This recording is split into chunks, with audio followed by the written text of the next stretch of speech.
Hello and welcome to my first PoE 2 video officially.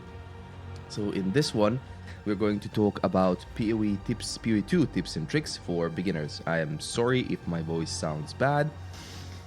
I've had a throat ache from the 16-hour stream I did for the launch, but at least I'm not sick, I just can't talk properly. But when it comes to this, I will share with you some things that I've written, and we will talk about the beginner tips and tricks for everyone and what I wished I knew when I started the game. So without further ado, when you log in the game, when you enter the screen, first things first, what you do is you go to settings. To increase your FPS, you want to do render DX12. You want to choose your graphics card, of course. Windowed full screen, you want to disable VSync, you want to enable it via your graphics software.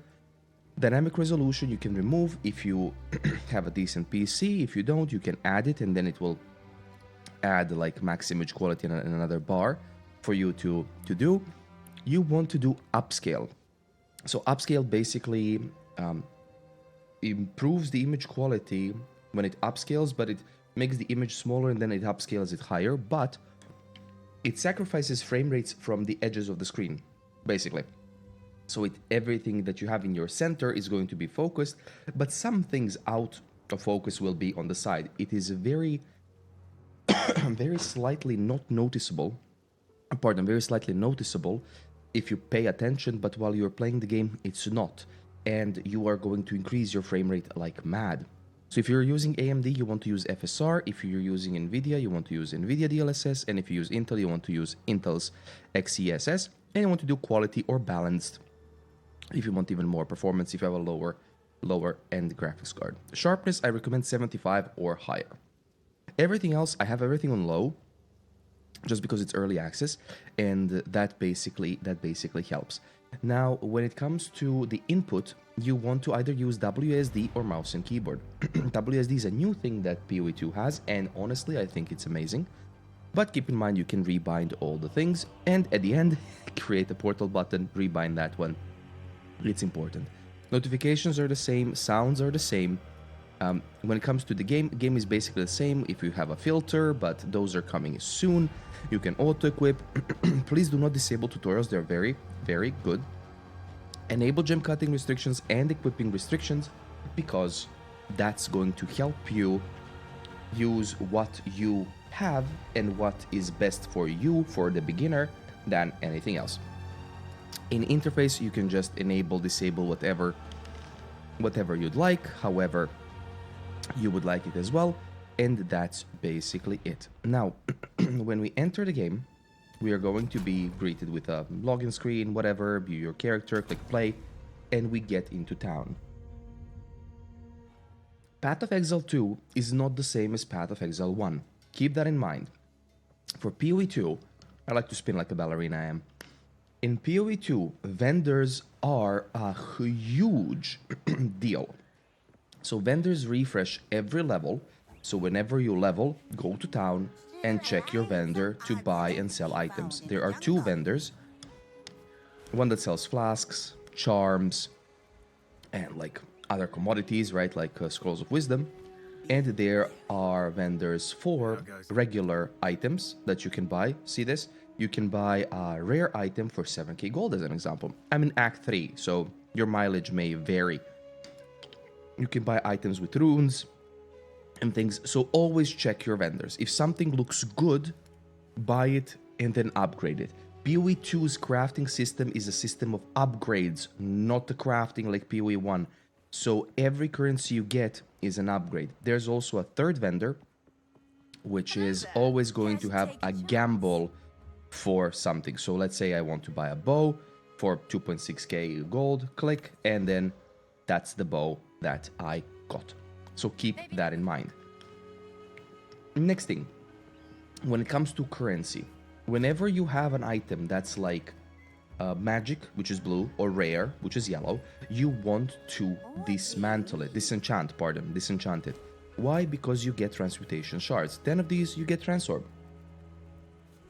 which then can be used to make another item blue, if you like it, of course. Now, these currencies are all done. Transmutation upgrades a magic item with one mod. Augmentation gives a rare a magic item a mod.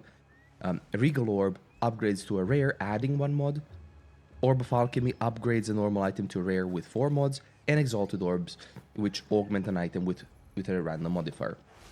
You can craft some silly items like this bow, which is base bow attacks, fire an additional arrow and such. I had this bow with lightning damage and crit chance, and then I just added currency onto it and added runes to it as well. Runes. You can occasionally drop items or buy them from a vendor.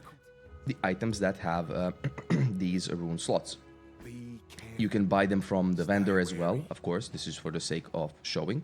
And there's a salvage bench. When you have an item that has quality or that has runes, when you salvage it, you're going to get the appropriate amount of material back. So 2 runes are 2 Artificer shards. So 1 rune, 1 shard. When you get 10 of these shards, you can make an Artificer's orb, and that orb, there we go, adds a rune socket to a martial weapon or armor. On that note, what the hell is a martial weapon? Hold Alt, and then you can get your free mouse movement, and you can then mouse over whatever is underlined. So keep that in mind. It's very important, so hold Alt. Next thing, Scrolls of Wisdom are not as useful as they were in PoE 1. I suggest saving them, because over the course of campaign you're going to get to the Hooded One.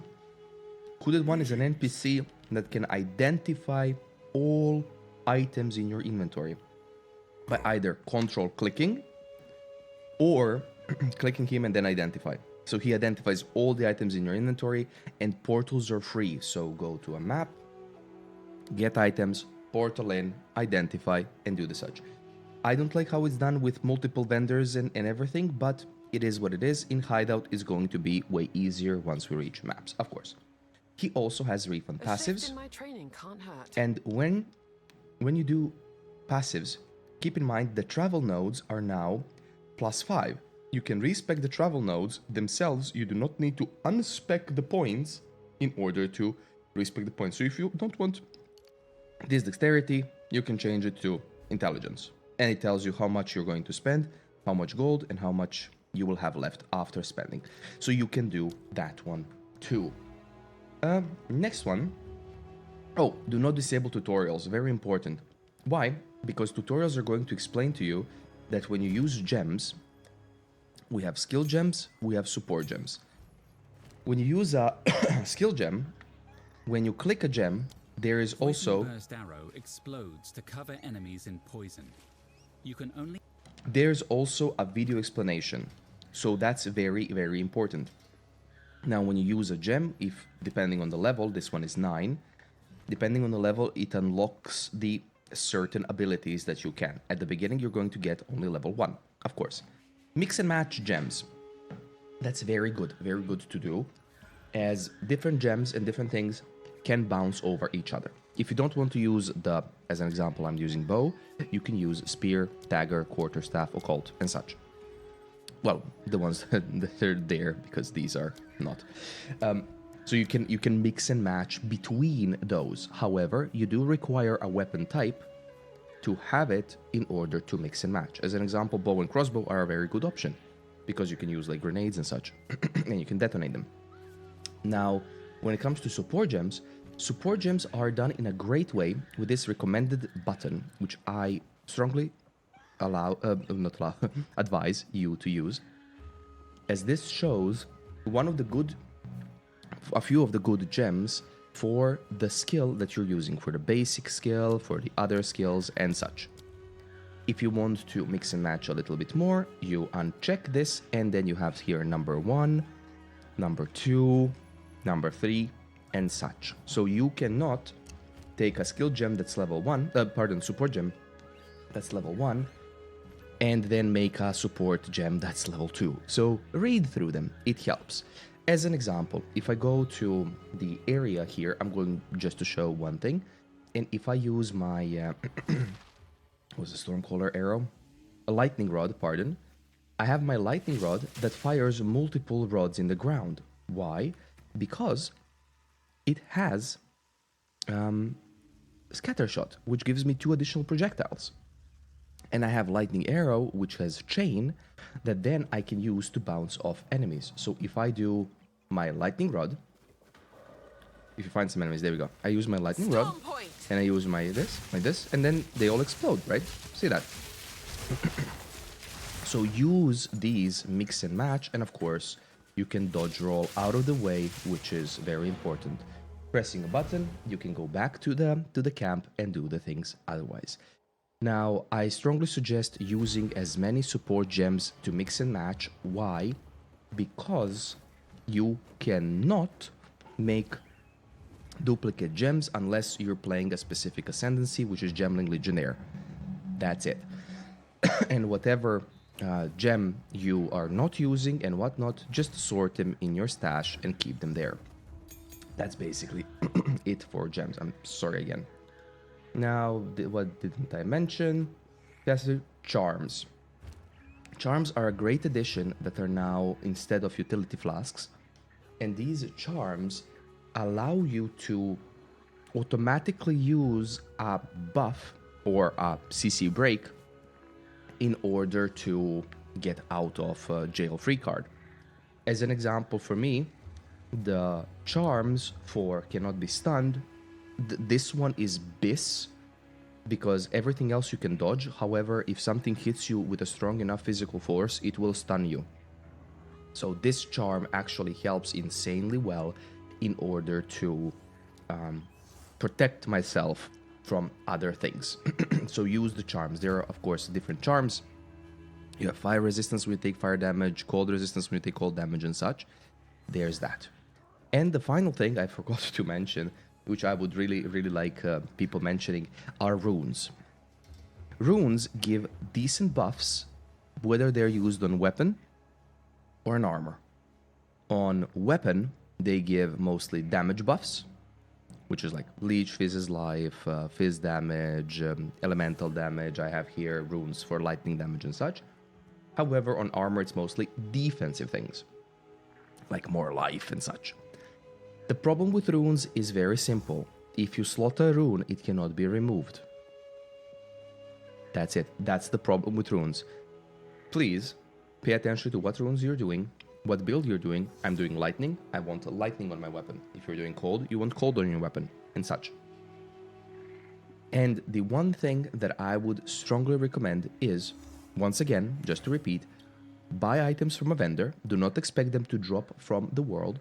Buy items and upgrade them using the currency. If you're stuck with currency, pick up as many items as you possibly can. Keep in mind, white items are sold to vendor for gold. Blue and yellow items are dismantled for currencies. Quality items are, other than flasks can be sold. Quality items are salvage benched for the Blacksmith's Whetstone, Armor, Scrap, and Artificer's Orb. I hope this video was helpful to you. I'm so sorry, my throat is killing me. So I'll go take a rest, but until my next stream or video, I hope you enjoyed this one. Thank you so much for watching, and I will see you then after. Have a good one, and good luck in your PoE 2 journey. Dodge roll well.